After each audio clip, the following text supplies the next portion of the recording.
So, ano nang mangyayari, Nal, next week? Well, syempre, magiging crucial dyan kung makukulong na ba si Jinggoy. Susunod na ba si Joel Villanueva. Kung sakali mangyari yon, dalawa yung makulong, edi yung minority, majority na. Kaso, hindi pa mapapaltan yung Senate President. Dahil kailangan mo 13 eh. 13. Oo. Pero lahat ng committees, magbabago na yung chairman. So magiging lame duck na si Alan Peter. No? Pwede siyang i-outvote every step of the way. No? Para siyang gago ron. Kaya ano nga eh. Kaya hinahabol nila itong proposal. Itong proposal ni Marcoleta. Dahil alam nila papunta ron eh. Alam nila papunta ron. Tapos ang sasabihin nila, persecution, martial law na. Eh itong mga kaso nila, last year pa ito eh.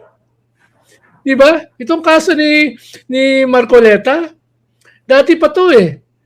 At sa kanya nang galing yung ebidensya. No? Oo. Akala niya, lusot na siya dun sa COMELEC na kaso. Yung pala, mas umangat yung kanyang kaso sa plunder. Ano nga eh. Sabi Tapos nga ni... Tapos pa ni Mike, si ba to? Si Mike, yung kasama niya nakasuhan? si Mike Defensor. Mike Defensor, di ba? Dinedepensahan pa niya.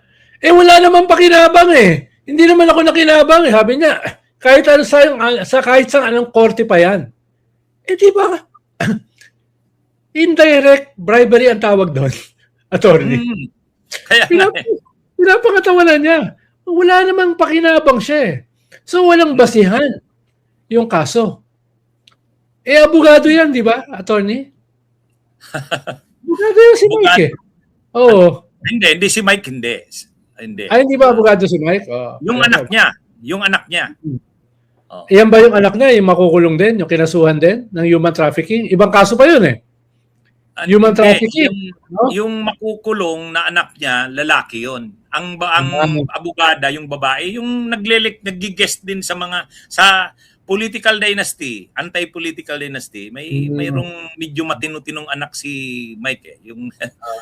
Anyway, itong kay Marcoleta, ang tama yung sabi mo, Nal. At saka yun din yung sabi ni Ombudsman Buying. Ang ebidensya galing kay Marcoleta, galing mismo sa kanya.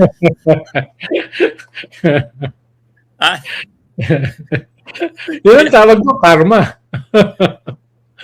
Ano yan eh.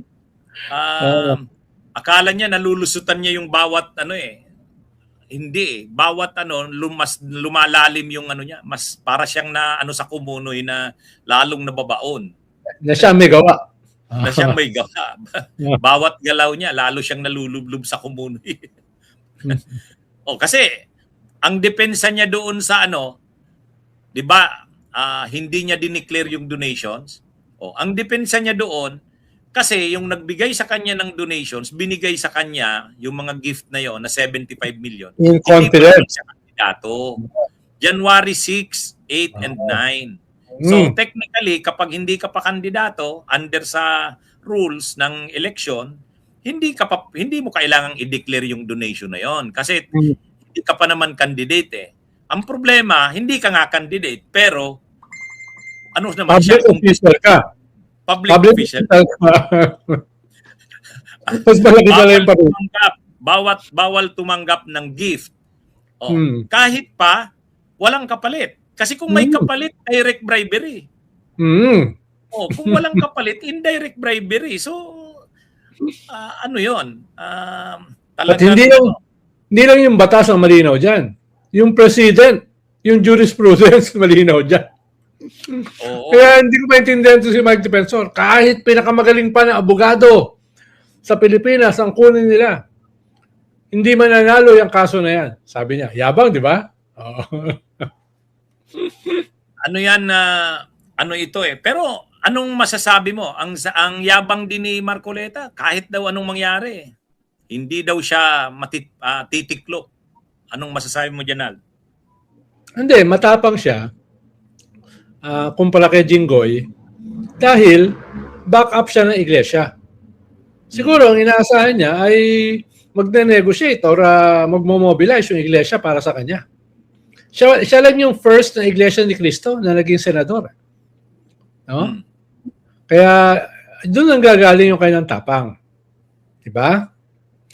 Ang problema, sa kanya lang galing yung ebidensya. Kahit backup ka ng iglesia, sasabihin lang naman ng korte, sa kanya galing yung ebidensya eh. Paano mo babaluktutin yun?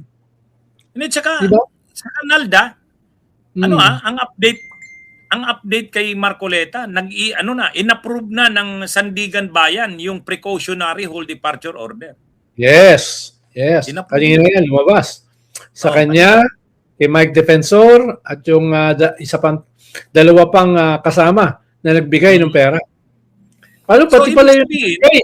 Pati yung nagbigay kasama sa kasalanan, di ba? Oo. Ang dyan, Al, kung medyo mahina yung ebidensya, hindi mag-i-issue ng precautionary whole departure order. Yes. Oo. Saka Sandigan Bayan yan. Hindi nga lang yan regional trial court. Kaya so busy ngayon ang Sandigan Bayan.